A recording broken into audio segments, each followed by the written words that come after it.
चुल्ठे भैँसी हाम्रो घरको 2 लाखको। अनि तारे भैँसी 2 लाखको। पर कोपिला अनि जिरे हाम्रा घरका 4वटा भैँसी छन्।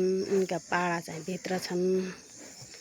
हजुरहरूलाई भैँसी चाहिए सम्पर्क गर्नुहोला। यता तरकारी बारी पनि मस्तै छ। ल हेर्नुहोस् हाम्रो तरकारी बारी। ल कराई कराई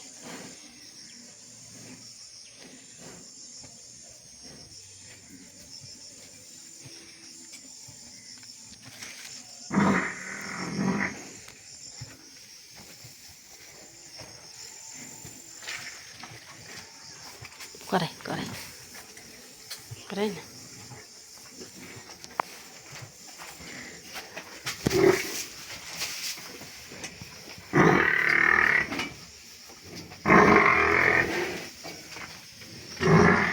जिरे पहाडी अनि बाहिरको काली राङ हो। यो त पहाडी।